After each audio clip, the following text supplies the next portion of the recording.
I mean, it didn't take them long. Once Jimmy sort of introduced him to his music, they really got into it very quickly. But I thought at first that it could have been a better band. Eric Clapton has spent decades in the company of legends, but one bond continues to haunt the edges of his legacy: his brief yet powerful friendship with Jimi Hendrix. It was a connection forged in 6 strings, burning stages, and one gift never given. As time paints lines on Clapton's face and softens his voice, the weight of memory doesn't fade. It sharpens. Buried within a quiet gesture lies a story that refuses to die. It isn't about rivalry or even tribute. It's about what was almost said, almost shared. And now, decades later, we revisit a tale that has never truly left him. One guitar, one night, one absence that still sings. What could have changed if time had paused just once?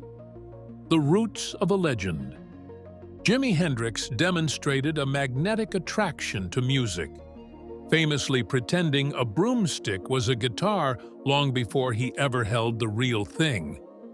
Growing up in a working-class African-American family during a time of severe racial and cultural tensions in America, Hendrix faced a turbulent upbringing marked by instability and hardship. These early experiences carved a deep well of emotional intensity within him, shaping both his personality and the electrifying rawness that would define his musical voice. After high school, Hendrix enlisted in the U.S. Army, where he trained as a paratrooper with the 101st Airborne Division. His time in the military provided him with a rigid sense of discipline, yet it also heightened his desire for artistic freedom. Following a medical discharge, Hendrix committed fully to pursuing music. Throughout the early 1960s, he worked tirelessly as a backup guitarist for rhythm and blues icons like Little Richard and the Isley Brothers, sharpening his skills while simultaneously frustrating many band leaders with his unorthodox methods and penchant for wild improvisations. His individuality, though sometimes a professional obstacle, laid the foundation for the seismic shift he was about to unleash on the world. In September 1966, Chas Chandler, the bass player for the Animals, spotted Hendrix performing in the Café Wah in New York City. Chas brought Hendrix to London because he felt that his talent was beyond anything ever witnessed in guitar playing. With Noel Redding on bass and Mitch Mitchell on drums, Hendrix formed the Jimi Hendrix Experience. Their music, a modern blend of blues, rock, soul, and psychedelia, spellbound the British rock elite. The release of Hendrix's debut single, Hey Joe, was a massive hit in the UK charts, followed by the bombshell bursts of Purple Haze and Wind Cries Mary, establishing him as a force to be reckoned with. In 1967, Hendrix released the album Are You Experienced, rated one of the most powerful debuts in rock history. It was the meeting point of studio technique with technical innovation in guitar playing and placed Hendrix at the helm of the culture revolution, kicking up its nasal dust at the end of the 60s. Burning his guitar at the Monterey Festival allowed him to gain the status of an icon in music on both sides of the Atlantic. Very few commercial careers have been as short-lived as that of Hendrix, just under 4 years. Yet what he set on fire in the name of music was an everlasting fire that would shine brightly, with his struggles and meteoric rise altering the face of rock for eternity. Just when his sound found its footing, fate handed him a stage that would change everything. Jimi Hendrix shocks London. When Jimi Hendrix landed in London in 1966, he didn't merely step into a vibrant music scene, he detonated a creative explosion that shook British rock to its core. At a showcase arranged by Chas Chandler at the Bag O' Nails Club, Hendrix delivered a performance that left an elite audience stunned into silence. Among those in attendance were the biggest names in British rock, including Keith Richards, Mick Jagger, Jeff Beck, and Paul McCartney. Word spread quickly that something extraordinary had arrived, and that night marked the beginning of Hendrix's rapid rise as a revolutionary figure in rock music. What truly cemented Hendrix's mythic status, however, was his surprise appearance with Cream. The supergroup then considered the pinnacle of British rock guitar prowess. During a live performance at London's Regent Street Polytechnic, Hendrix asked to jam with the band. With characteristic cool, he plugged into Jack Bruce's bass amp and launched into a scorching rendition of Howlin' Wolf's Killing Floor, a song Clapton himself had found daunting. The audacity and ease with which Hendrix tackled the piece shocked everyone present. His speed, technical brilliance, and showmanship left the entire band, including Clapton, visibly shaken. Clapton admitted that it was both terrifying and awe-inspiring to watch Hendrix perform that night. Humbling, indeed, for a man long referred to as God by British music fans. Hendrix did not merely impress. He expanded the definition of what the electric guitar could accomplish. What he exhibited that night was not simply virtuosity, it was an event, a kind of visceral experience that bent the very air in the room. Eric. Jimmy was some sort of force of nature, bassist Jack Bruce remembers, referring to the difference between the two. Eric was a guitar player. That night began a transformation in the minds of Britain's top musicians, who suddenly realized they were being challenged by a new whole order of music. Hendrix didn't come to London for a pot of gold or the front cover of the music magazines. He came to hang out with his heroes, Clapton and Jeff Beck. Within a matter of weeks, he not only got to meet his heroes, but also became their peer, if not their superior. The energy from that night did not stay within the four walls of the club. It rippled through the entire British music scene, affecting not just the sound, but the swagger of rock and roll. As journalist Keith Altham recalled, Clapton was left backstage, furiously puffing on a cigarette and muttering under his breath, "You never told me he was that good." That day marked the birth of the legend of Jimi Hendrix in Britain, a bond forged in music. The meeting between Eric Clapton and Jimi Hendrix in 1966 was more than a chance encounter between two guitar virtuosos. It was the birth of a profound and uniquely emotional bond. Hendrix, newly transplanted from New York to the heart of London's music scene, wasted no time in making his presence felt. Rather than retreating into rivalry, Clapton welcomed Hendrix with genuine admiration. While many in the industry might have seen Hendrix as a threat, Clapton saw a kindred spirit, someone who loved the blues as deeply as he did, but expressed it in a way that felt both ancient and brand new.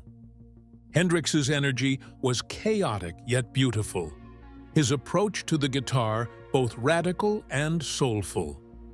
Clapton recognized not just the technical brilliance, but the raw emotional depth of Hendrix's playing. The two bonded quickly, sharing a mutual respect for blues traditions and a drive to break musical boundaries. Their conversations weren't always verbose, but their instruments did the talking, speaking volumes about trust, creativity, and unspoken understanding. Their friendship had silently blossomed away from the gaze of tabloid headlines, not in frequent collaborative projects, but in some intuitive understanding. They would share nights out at the clubs and be backstage together for moments never captured on film. Always showering Clapton with admiration, Hendrix was finally coming to term as he was redefining rock guitar. Clapton felt privileged to have known him, not just as a musician, but as a man of heart, humor, and soul.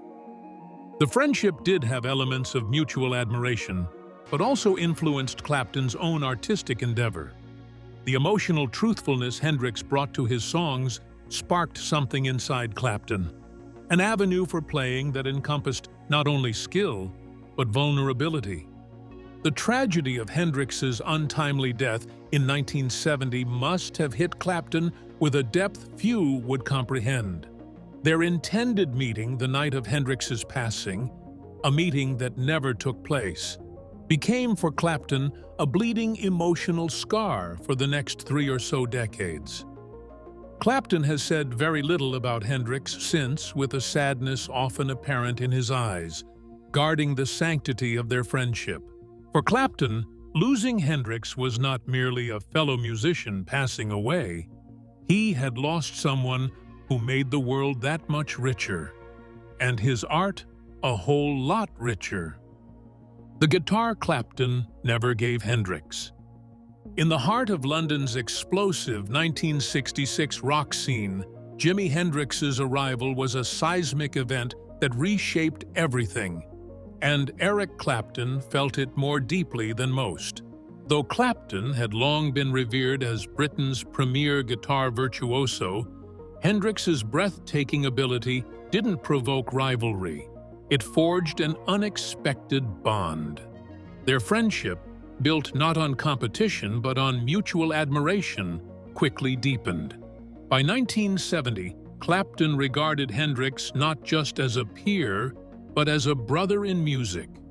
It was out of this profound connection that Clapton made a deeply personal gesture, purchasing a rare left-handed Fender Stratocaster, intended as a gift for Hendrix. It was a simple act, but one laden with meaning, a symbol of respect, camaraderie, and the unspoken understanding that passed between two guitar giants. The gift was meant to be delivered on the night of September 17, 1970. Clapton and Hendrix had made plans to meet at a Sly Stone concert in London, a gathering that was supposed to mark another chapter in their growing friendship. Yet fate intervened in the cruelest way. Hendrix never arrived.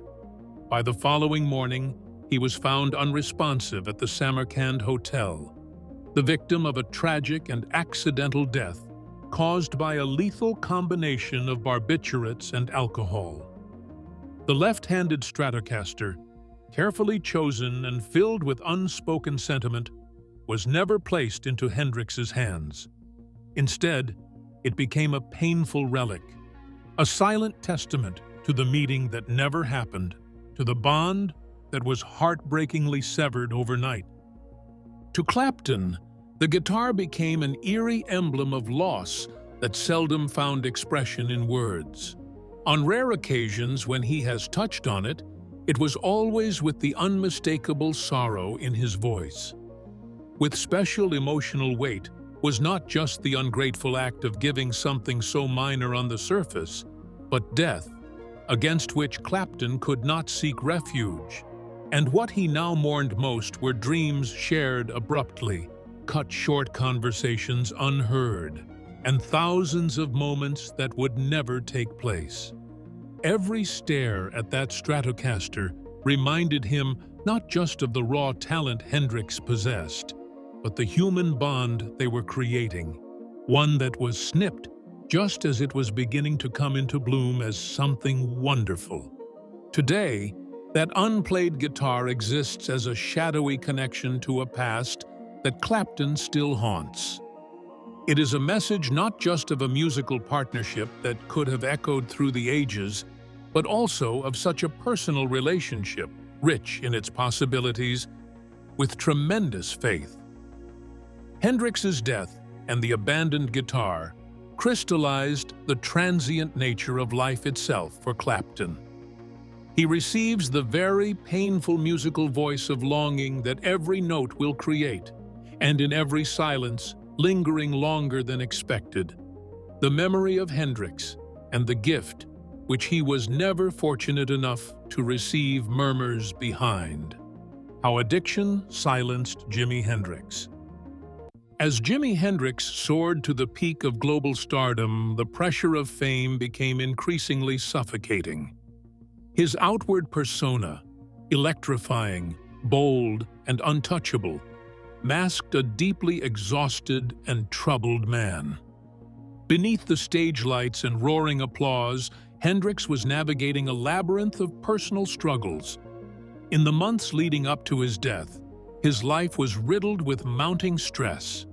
A contentious paternity lawsuit, escalating tension with his manager Michael Jeffrey, and a draining dispute over his recording contract. Layered on top of these were the physical and emotional tolls of non-stop touring and media demands. Behind closed doors, Hendrix was worn thin, both in body and in spirit, and these pressures began to manifest in increasingly self-destructive behaviors. Despite his immense success and the adoration of fans worldwide, Hendrix found himself increasingly isolated. In the final weeks of his life, he was suffering from persistent health issues, including a relentless bout of influenza. His performances, once renowned for their fire and precision, had begun to show signs of strain. He was also relying more heavily on substances to cope, primarily barbiturates and alcohol. Hendrix had a known sensitivity to certain substances, yet he continued using sleeping pills to escape the insomnia that plagued him. The people closest to him were concerned, but Hendrix, famously private, kept his internal turmoil largely to himself. The very world he helped electrify seemed to be closing in on him, leaving him nowhere to truly rest. The night of September 17, 1970 was very ordinary for Hendrix. Just another night in the Samarkand Hotel in London, cocooned next to his girlfriend, Monica Dannemann. It was supposed to be a restful night which turned tragically irreversible. The very next day, tired Hendrix is discovered not breathing. The autopsy narrated a heart-wrenching cause of death: suffocation after choking on vomit, induced by taking too many Vesparax sleeping tablets and drinking red wine. He overdosed 90 times higher than the prescribed dosage. Accidentally overdosed according to the official verdict, the incident showed the collision of unaddressed mental and physical health issues with uncontrollable substance usage. Essentially, Hendrix was a man worn down by the very machinery that had built it up. Almost immediately, following his death, questions and rumors started circling. Some suspected foul play, as he had been increasingly vocal and adamant about letting go of his management and his legal battles, while others speculated that his death might not have even been an accident. In 1993, there was an official petition to reopen the case, wherein no new conclusion has ever emerged from the investigation. Nevertheless, beyond these issues, the bitter reality that hangs in the balance is simply that the world lost a generational talent far too soon, not to a bright flash of moment, but in a slow and tragic unfurling. Hendrix is buried in Greenwood Cemetery in Renton, Washington, under a gravestone that says just, "Forever in our hearts." His death is a grim reminder that the most shining bright stars also can burn out when brilliance is coupled with unbearable weight, and that behind the music always sits a human being with a voice trying to be heard, even in silence. But even in absence, Hendrix's fire left traces, and one man followed the smoke. Influence on Clapton's musical direction. When Jimi Hendrix burst onto the London scene in 1966, it wasn't just a musical arrival. It was a seismic cultural event that rewired how the electric guitar was perceived. For Eric Clapton, who had built his reputation on technical brilliance and a pure devotion to the blues tradition, Hendrix's arrival was both inspiring and unsettling. Clapton had been revered for his tone, his touch, and his faithful interpretations of American blues. But Hendrix approached the instrument from another dimension entirely.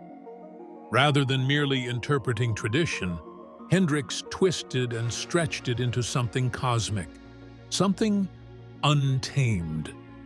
He treated the guitar not only as a melodic tool, but as a vehicle for emotion in its most chaotic human form, a perspective that quietly began to seep into Clapton's consciousness. Clapton's musical transformation wasn't immediate, but Hendrix's boldness planted a seed that would grow over time. Moving beyond the precision that had characterized his early work, Clapton began exploring the messy, uncharted territories of tone and improvisation. Albums like Disraeli Gears and Wheels of Fire reflected a new willingness to embrace sonic experimentation. Wah-wah pedals, fuzz distortion, and layered psychedelic textures all started to flavor his sound. Hendrix had demonstrated that imperfection could be beautiful, that risk could be electrifying, and Clapton took those lessons to heart. His solos became less about technical mastery and more about communicating feeling, often veering into wilder, more unrestrained territory than before. Perhaps the most profound shift in Clapton's trajectory was his emotional vulnerability. While Hendrix had famously turned feedback, distortion, and noise into artful expressions of unrest and longing, Clapton began to shear the polished surfaces of his own playing to allow cracks and rawness to show through. The introspective ache that pulses through Layla and other assorted love songs owes as much to Hendrix's emotional candor as to Clapton's own personal heartbreaks. With technical excellence now seemingly remote to Clapton art, emotive fragility, questioning, and longing became paramount in his guitar lines, lyrics, and arrangements. In the years that followed the death of Hendrix, Clapton would remain quietly steadfast in his reverence for him. Clapton would rarely call upon the name of Hendrix to a public audience without a tremor of emotion somewhere in his voice. And yet, the influence was there in every tremulous bend of a note, every moment where feeling eclipsed perfection. Hendrix had shattered the illusion that mastery was enough. He had shown that great music required surrender. Clapton's own artistry grew and flourished through this silent mentorship that transcended Hendrix's lifetime. It wasn't just Hendrix's playing that changed Clapton, but the spirit of Hendrix, the one that reminded him that the true power of music lies not in its polish, but in its soul. Collaborative performances and recordings. One of the most remarkable yet often overlooked chapters in music history occurred when John Hammond brought together Eric Clapton and Jimi Hendrix for a spontaneous jam session at New York's Gaslight Cafe. The intimate venue, known for nurturing blues and folk legends, played host to a moment that even the most imaginative rock historian could scarcely believe.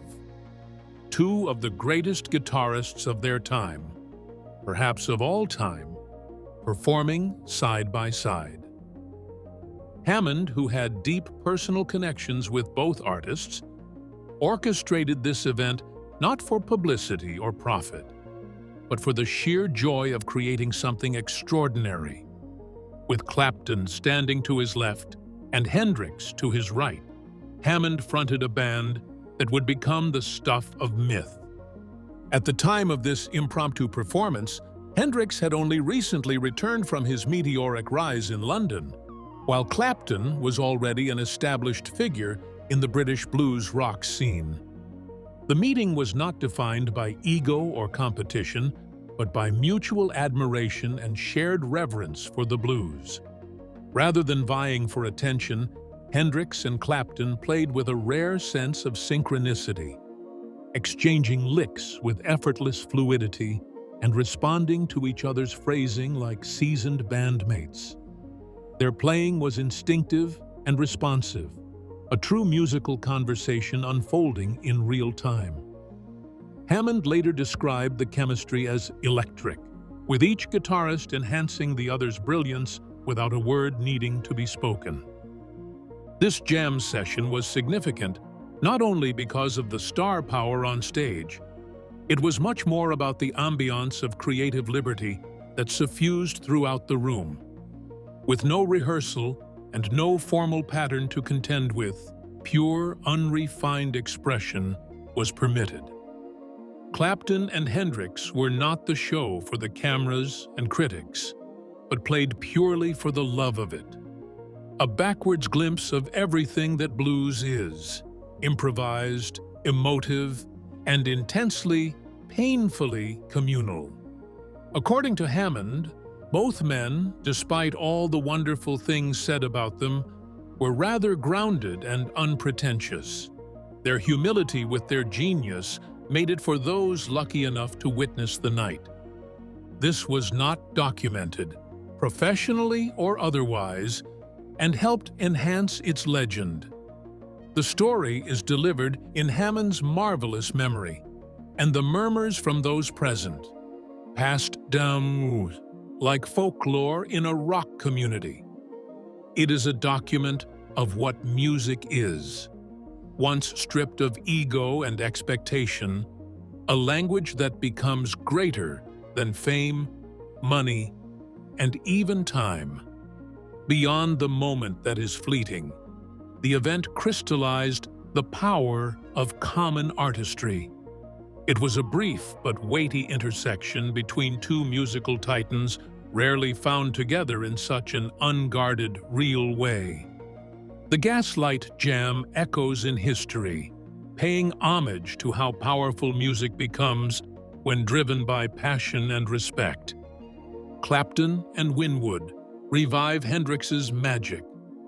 At the 2010 Crossroads Guitar Festival in Bridgeview, Illinois, music fans witnessed a breathtaking homage to Jimi Hendrix when Eric Clapton and Steve Winwood reunited on stage. Their performance of Hendrix's Voodoo Chile was more than just a cover. It was a raw and powerful tribute to a man who had transformed the very language of rock guitar. For Winwood, the moment was particularly poignant. Over 4 decades earlier, he had contributed the original organ parts to Hendrix's landmark Electric Ladyland album. Now, standing alongside Clapton, he returned to that legendary material with a seasoned, soulful touch that added new layers of emotion to an already iconic song. The Crossroads Festival energized the scene with a heady atmosphere of respect and celebration, coupled with an intensity of musicianship that everyone could appreciate and experience. Eric Clapton had long been accused of predictable live shows, but then he rose to the occasion with a fire that burned brightly, as it did on the stage. From Jeff Beck, Buddy Guy, and Derek Trucks on the roster, it was Clapton and Winwood who created one of the most magnificent memories from the night of the event. Not only did the guys give the audience Voodoo Chile, but they also gave the audience Traffic's Dear Mr. Fantasy and Blind Faith's Had to Cry Today. However, the most incendiary thing that they did that night was that version of the masterpiece by Hendrix, which indeed burned the night while rekindling the spirit of innovation that Hendrix stood for. Clapton's ties with Hendrix have always been very intimate in their conception, nurtured out of admiration, friendship, and a love for what the transformative powers of blues and rock can do. This affining tie was well felt as they performed together. Clapton's verses were so closely woven with soul that they were packed with technical mastery, and Winwood's grittiness from the organ filled the air with a weighty foundational texture. They both captured the essence of Hendrix's artistry, fearless, emotionally heartfelt, and connected with something raw and real in every listener. It was less about recreation and more about continuation, and it felt like a living homage that keeps Hendrix's musical spirit alive through their own voices. The Crossroads 2010 performance still stands today to remind that Hendrix's influence did not die with his passing. The greatest of his torchbearers ensure that this spirit lives and breathes. To Clapton, Crossroads, and events like it are more than concerts in the traditional sense. They are memories, a way to honor the friends and legends who paved the way for his own journey. Clapton's The Call mirrors Hendrix's reflection. Eric Clapton's recent release, The Call, stands as a deeply introspective and soulful piece that echoes the spirit of reflection long associated with Jimi Hendrix's quieter, more emotional works. Known for his ability to weave blues, rock, and gospel into a seamless tapestry, Clapton taps into a universal sense of longing and redemption in this song. Every note feels meticulously chosen, wrapped in a bittersweet longing that speaks not just of personal loss, but of a broader search for meaning. Much like Hendrix's own ventures into softer, reflective territory, with tracks like Little Wing and Angel, The Call offers a stirring meditation on memory, regret, and the intangible pull of the past. Eric Clapton's voice in the song The Call offers a detailed inscription of an aged and resonant power. His delivery seemed to intensify the profundity of emotion in that song, The Call. A vocally expressive man, skillfully aged but still presenting raw vulnerability, brings that deep sincerity before listeners to whom it is not so easily dismissible. The lyrics present images of messages not received or of unseen presences. For example, got a message last night, came through loud and clear, called you right back, but there's no one there. And then, it all loses that haunting loneliness with which Hendrix very often toyed in his songs. Clapton almost seems to be reaching out, not only to a lost love or an old friend, but perhaps to the ghost of Hendrix himself, tying that invisible line of strong music between the present and the echoes of a profound musical past. The guitar in The Call is low profile, yet overwhelming, proving that Eric Clapton knows how to say more with less. Instead of the technical pyrotechnics that have adorned much of his earlier career, here he goes to town with tone and sustain and with great long silences to communicate emotion, rather more like the way in which Hendrix used to do things in his personal ballads, into every bend, every soft vibrato, dips the weight that words alone could not express. Just as Hendrix did, Clapton uses the guitar as an extension of the soul, thus leaving the guitar to fill up the voids that the lyrics otherwise would have with unexpressed truths and enduring sadness. That is a type of playing where the audience should not just be able to hear, but feel each passage as part of a collective human experience. And while The Call echoes softly, Hendrix's roar still reshapes the sound of generations. A legacy that echoes through every generation. Even more than 50 years after his untimely death, Jimi Hendrix's legacy continues to transcend time, genres, and cultural boundaries. His fearless creativity and unprecedented command of the electric guitar pushed the boundaries of what music could be, transforming distortion, feedback, and amplification into tools of innovation. Hendrix wasn't just a rock star. He was a visionary who redefined the sound and soul of modern music. His authenticity stood firm in an industry often shaped by conformity, as he honored the blues roots of his art while launching them into new, uncharted territories. His lyrics, deeply personal yet socially aware, tackled themes of injustice, freedom, and resilience, giving voice to an era marked by turbulence. In doing so, Hendrix also brought long overdue recognition to the black musicians who laid the groundwork for rock, using his platform to challenge stereotypes and amplify the importance of creative freedom. Even today, his music, Hendrix's, remains vibrant and relevant, and finds new meanings discovered in it by generations. Red House, Bold as Love, and If 6 Was 9 are just examples of pieces continuously shifting emotional tones on the listener, which goes to prove that his songs continue to live with the feelings they evoke. His guitar could roar rebellion or whisper melancholy, capturing more kinds of the human experiences in all the notes of his guitar. The fact that present-day musicians refer to him as their major source of inspiration is known as proof of the lively nature of his art. Still, Hendrix's public impact stretches beyond music. His Star-Spangled Banner performance at Woodstock continues to live on as a ghostly, voiceless protest in the history books.